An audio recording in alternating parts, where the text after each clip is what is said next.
Hello friends, welcome to our channel financial tips and tricks. तो दोस्तों, आज हम बात करने वाले हैं सुज़लॉन एनर्जी के ऊपर। सुज़लॉन एनर्जी में हमें बहुत ही अमेजिंग न्यूज़ देखने को मिली हैं और कुछ बहुत ही धमाकेदार अपडेट्स आए हैं इसको लेके। तो वो मैं आपके साथ डिटेल में डिस्कस करने वाला हूँ अपने इस वीडियो में, और साथ ही आपको ये भी बताने वाला हूँ कि सुज़लॉन एनर्जी में वॉरेन बफे को लेकर जो अपडेट्स चल रहा है, या फिर जो कह सकते हैं हम, जो न्यूज़ चल रही है, तो वो उसमें कितनी सच्चाई है। कुछ लोगों का कहना है कि सुज़लॉन एनर्जी में वॉरेन बफे ने इन्वेस्ट किया है, तो कितनी सच्चाई है इसमें, हम ये भी डिस्कस करेंगे इस पर।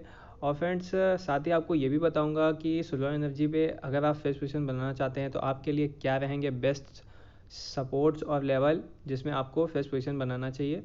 तो चलिए बिना किसी देरी के स्टार्ट करते हैं। और फ्रेंड्स, उससे पहले बोलना चाहूँगा, अगर आप लोग चैनल पर नए हो और आपने अभी तक चैनल सब्सक्राइब नहीं किया है तो भाई लोग क्या कर रहे हो, चैनल सब्सक्राइब करो और तुरंत अपडेट्स पाने के लिए बेल आइकन भी प्रेस करो। तो चलिए स्टार्ट करते हैं बिना किसी देरी के। तो फ्रेंड्स, हमारा जो पहला अपडेट है सुज़लॉन एनर्जी को लेके, तो उसमें अगर मैं आपको बताऊं तो सुज़लॉन एनर्जी में जो प्रमोटर्स हैं, तो इन्होंने अपना प्लेजिंग बढ़ाया है क्वार्टर 3 के रिज़ल्ट के बाद। तो फ्रेंड्स, इसी वजह से अगर आप कहीं ना कहीं देखें तो क्वार्टर 3 के रिजल्ट के बाद हमें एक डाउन आता हुआ दिखाई दिया है सुज़लॉन एनर्जी पे। तो कहीं ना कहीं उसका यही रीज़न है कि प्रमोटर्स जब भी किसी शेयर पर प्लेजिंग बढ़ाते हैं तो उस शेयर के लिए वो नेगेटिव बात होती है, चाहे वो किसी भी कंपनी का शेयर हो। तो ये जो प्लेजिंग बढ़ाई गई है, इसकी वजह से हमें कहीं ना कहीं इसमें गिरावट देखने को मिल रही है। और फ्रेंड्स, अब चलते हैं हम अपना दूसरा अपडेट देखते हैं, चल के दूसरा क्या अपडेट है। तो फ्रेंड्स, जो हमारा दूसरा अपडेट निकल कर आ रहा है वो है वॉरेन बफे ने से पूछा गया है कि आपके हिसाब से सीक्रेट चीप इलेक्ट्रिसिटी एनर्जी कौन सी है। तो उनका कहना है कि विंड एनर्जी, या फिर वो बोलते हैं रिन्यूएबल एनर्जी में वो दो एनर्जियों को देखते हैं, एक तो हो गया विंड एनर्जी, दूसरा हो गया सोलर एनर्जी।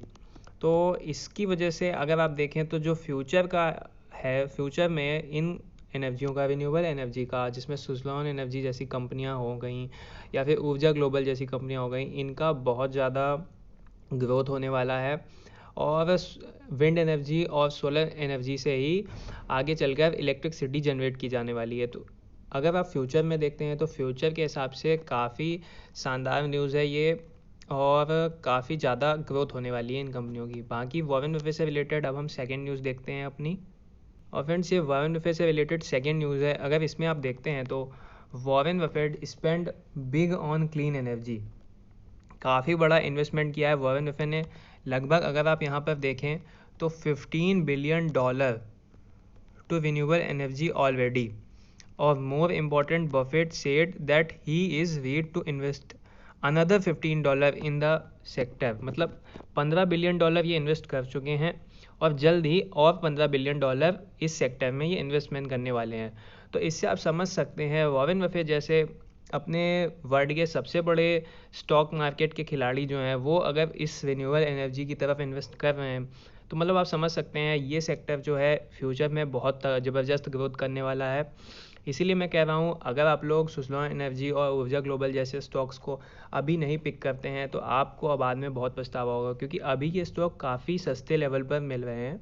तो अभी आप लॉन्ग टर्म के लिए, मैं बोल रहा हूँ, शॉर्ट टर्म के लिए नहीं बोल रहा हूँ, अगर आप लॉन्ग टर्म 3, 4 या 5 साल तक इनको अपने पोर्टफोलियो में ऐड करके रखते हैं तो ये आपको बहुत ज़बरदस्त मल्टी बैगर रिटर्न्स दे सकते हैं। चलिए बाकी फ्रेंड्स, अब हम देखते हैं अपना नेक्स्ट अपडेट। और फ्रेंड्स, जो हमारा नेक्स्ट अपडेट है उस पर हम आ चुके हैं, और ये हमारे वीडियो का सबसे मेन अपडेट है, जिसमें कहना था कि वॉरेन बफे का सुज़लॉन एनर्जी में इन्वेस्टमेंट किया गया है। तो इसका बिल्कुल ये गलत है, मैं आपको बताना चाहता हूँ। सुज़लॉन एनर्जी का जो विंड एनर्जी यूनिट है, to start bidding 25 megawatt wind farm in Bosen in August. तो इसमें बोला गया था कि सुज़लॉन एनर्जी ने अपना एक विंड फार्म एक अननेम्ड इन्वेस्टर्स को दे दिया है। तो कहीं ना कहीं बोला जा रहा था वो अननेम्ड इन्वेस्टर्स वॉरेन बफेट हैं। तो मैं आपको बताना चाहूँगा कि ये बिल्कुल गलत न्यूज़ है, और वॉरेन बफेट के ऑफिस की तरफ से इसे नकार दिया गया है। वॉरेन बफेट ने इसमें इन्वेस्ट नहीं किया है, और ये किसी और व्यक्ति या किसी और पर्सन को ये फार्म दिए गए हैं। तो ये आप जान लीजिए कि वॉरेन बफेट का सुज़लॉन एनर्जी से डायरेक्ट कोई लेना देना नहीं है। तो फ्रेंड्स, ये था इसका कि वॉरेन बफेट का सुज़लॉन एनर्जी से कोई लेना देना नहीं है, और वॉरेन बफेट ने सुज़लॉन एनर्जी पे इन्वेस्ट नहीं किया है। और फ्रेंड्स इसमें एक और न्यूज़ निकल कर आ रही है कि 25 मेगावाट का इन्होंने ये वाला जो किसी को दे दिया है, सुजलॉन एनर्जी ने अपना 25 मेगावाट का, लेकिन अगस्त में ये अपना एक और ऐसा फॉर्म बनाने वाले हैं, ऐसी न्यूज़ निकल कर आ रही है, तो जिससे इनकी सेल्स में बढ़त होगी और उससे स्टॉक के प्राइस में सीधा सीधा इफेक्ट पड़ेगा। तो ये एक पॉजिटिव न्यूज़ निकल कर आ रही है। बाकी फ्रेंड्स और एक न्यूज़ दिखाना चाहूँगा, एक अपडेट, फंडामेंटल अपडेट देना चाहूँगा सुजलॉन एनर्जी की तरफ से। तो फ्रेंड्स ये हम सुजलॉन एनर्जी के फंडामेंटल अपडेट्स में आपको देने जा रहा हूँ, और इसमें एक और आपको बात बताऊँगा कि सुजलॉन एनर्जी पे मैं, और अगर आप मार्केट को देखें तो इतना ज़्यादा क्यों इंटरेस्टेड नहीं है, क्योंकि अगर आप देखते हैं तो सुजलॉन एनर्जी का जो मार्केट कैपिटल है वो है 4,689 करोड़, और अगर आप इसके कंपेटिटर्स का मार्केट कैप यहाँ पर देखें तो हमें बहुत बड़ा मार्केट कैप देखने को मिलता है। अगर देखें आप अदर कंपेटिटर्स का, तो एक तो ये हो गया, और दूसरा निगेटिव पॉइंट अगर हम देखते हैं यहाँ पर, तो कंपनी का जो नेट प्रॉफिट है वो क्वार्टर टू क्वार्टर अगर आप देखें तो इस क्वार्टर में कंपनी को 117 करोड़ का लॉस हमें यहाँ पर देखने को मिला। तो फ्रेंड्स ऐसा क्यों हुआ है ये मैं आपको बता देना चाहता हूँ कि कंपनी ने अब बोल दिया है कि कंपनी के ऊपर जितने भी बैड लोन हैं कंपनी सबसे पहले उनको हटाएगी, कंपनी डेप्ट फ्री अपने आप को करेगी। तो जितना भी कंपनी का प्रॉफिट होगा वो सब अपने डेप्ट को हटाने में यूज़ किया जाएगा, तो इस वजह से हमें यहाँ लॉस देखने को मिल रहा है। बाकी अगर आप एक तरीके से देखें तो ये एक पॉजिटिव न्यूज़ है कंपनी के लिए, क्योंकि लॉन्ग टर्म में अगर आप देखते हैं तो लॉन्ग टर्म में जब डेप्ट हट जाएगा कंपनी के ऊपर तो सीधा सीधा पूरा प्रॉफिट आएगा और कंपनी पूरा ग्रो करेगी, तो ये एक पॉजिटिव न्यूज़ है। और अगर हम देखते हैं शॉर्ट टर्म के लिए, तो शॉर्ट टर्म के लिए आपको बताना चाहूँगा फ्रेंड्स, सुजलॉन एनर्जी में शॉर्ट टर्म के लिए कोई ख़ास अब टारगेट नहीं है, और सुजलॉन एनर्जी में अगर आप इन्वेस्ट करते हैं, निवेश करते हैं, तो आप लॉन्ग टर्म के लिए निवेश करें, क्योंकि शॉर्ट टर्म में हमें कुछ खास इसमें देखने को नहीं मिल रहा है। बाकी फ्रेंड्स लास्ट में अब हम चलते हैं चार्ट में, और चार्ट में आपको कुछ इंपॉर्टेंट्स लेवल्स और सपोर्ट्स भी बताऊंगा, तो चलिए हम चलते हैं। तो फ्रेंड्स ये हम चार्ट पर आ चुके हैं, और यहाँ पर अगर आप देखते हैं तो Q3 के रिज़ल्ट के आने के बाद ही से हमें इसमें गिरावट देखने को मिली थी, और उसका रीज़न भी मैंने आपको कहीं ना कहीं बताया ही था।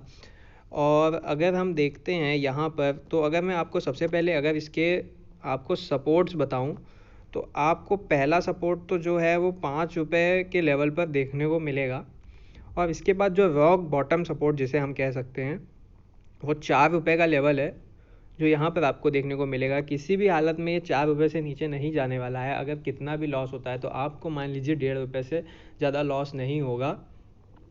तो एक तो इसका ये था, और अगर मैं फ्रेश पोजीशन बताया हूँ, अगर आप फ्रेश पोजीशन बनाना चाहते हैं इस स्टॉक पे तो ये सही समय रहेगा इस लेवल पर अगर आप बाय करते हैं। तो ये नीचे के लेवल है, जैसे कि कुछ लोगों ने 7 रुपये के लेवल पर सुजलॉन एनर्जी को बाय कर लिया है और वो अभी पछता रहे हैं। तो फ्रेंड्स मैं आपको भी बताना चाहूँगा जिन्होंने 7 रुपये के लेवल या अपर लेवल पर एंट्री ली है तो वो भी इसमें वेट करें, क्योंकि जैसे ही ये अपने 8 रुपये के ऊपर आपको देखने को मिला तो फ्रेंड्स मैं आपको बता देना चाहता हूँ ये फिर अपना 13.5 रुपये का एक सपोर्ट है, रेजिस्टेंस कह सकते हैं हम, और फिर एक 18 रुपये पे है, ये दोनों क्रॉस करके ऊपर निकल जाएगा फ्रेंड्स, मैं बताना चाहूँगा आपको। तो आप उसके लिए परेशान ना हो, बस आप इसको होल्ड करके रखें। और फ्रेंड्स ये सही टाइम है, अगर आप फ्रेश पोजीशन बनाना चाहते हैं तो अभी आप स्टॉक में एंट्री ले सकते हैं। बाकी फ्रेंड्स लास्ट में एक बात आपको बोलना चाहूँगा, कुछ भी हो सुजलॉन एनर्जी कितनी भी पॉजिटिव न्यूज़ हो इसके लिए, क्योंकि ये एक पैनी स्टॉक है, तो आपको सुजलॉन एनर्जी और ऐसे ही पैनी स्टॉक में अपने पोर्टफोलियो का 10% से ज़्यादा निवेश बिल्कुल नहीं करना है, ये बात आपको ध्यान में रखनी है। और एक बात और, अगर आप किसी भी कंपनी में इन्वेस्टमेंट करने जा रहे हैं तो उसके बारे में पूरा रिसर्च और एनालिसिस करके ही उस कंपनी में इन्वेस्टमेंट किया करिए। बाकी फ्रेंड्स यहीं पर अपने वीडियो को एंड कर रहा हूँ, और उम्मीद करता हूँ आपको ये वीडियो पसंद आया होगा। और फ्रेंड्स अगर वीडियो पसंद आया तो प्लीज़ वीडियो को लाइक करना ना भूलें, और ऐसे और वीडियोस देखने के लिए हमारे चैनल को सब्सक्राइब करना ना भूलें। Thank you guys, thank you for watching this video. मिलते हैं अपने नेक्स्ट वीडियो में। Thank you guys.